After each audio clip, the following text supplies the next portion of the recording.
The next chamber was called, according to the engraved archway, the Hall of Measured Conduct.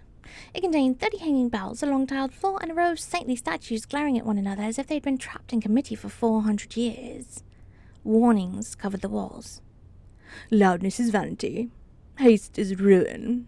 Do not touch the bells. Do not whistle. Do not hum.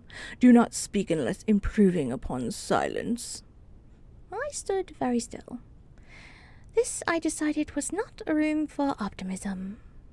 The floor tiles were marked with saintly virtues: patience, temperance, charity, humility, prudence, fortitude, and, for reasons unclear to me, cabbage. I crouched, narrowed my eyes, and noticed the dust. Some tiles were cleaner than others, not by much, but enough. Bigger adventurers had stepped on the obvious virtues. None had stepped on cabbage. "Of course," I whispered. "St. Grumble would absolutely think cabbage is a virtue." I stepped on the cabbage. Nothing happened. I grinned. Then my pack strap slipped on my shoulder, swung round, and knocked into the smallest bell. It rang once, a sweet little note. Every statue in the room turned its head towards me. "Oh, you miserable stone busybodies!" The bells began to tremble. From the far end of the chamber came a scraping sound, followed by a lurching shape of a skeletal hound pulling itself from a cracked alcove. Its ribs glowed blue. Its teeth were longer than my forearms. Its eye socket burned with judgment. It sniffed the air. I drew my short sword. "Good dog?" The hound lunged. I dived sideways, tripped over a chain, and swung upside down from one ankle as the hound crashed into the wall beneath me.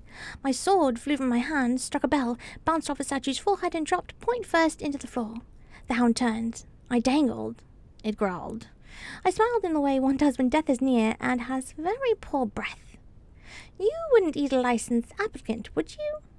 It leapt. The chain holding my ankle snapped. I fell directly onto the hound's skull. There was a clack.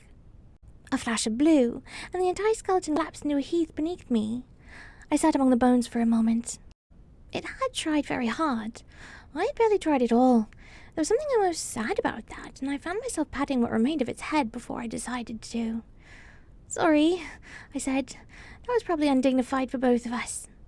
A small brass token rolled from between its ribs. I picked it up. One side bore the symbol of St. Grumble. The other read, "Minor relic. Bell's Warden's Mark." My heart jumped. A relic! In actual relic! I had done it. I could leave. I could walk back to the guild hall, present the token, and get my stamp and spend the afternoon being insufferable. Then the door opened. Not all of it. Just a bit under me.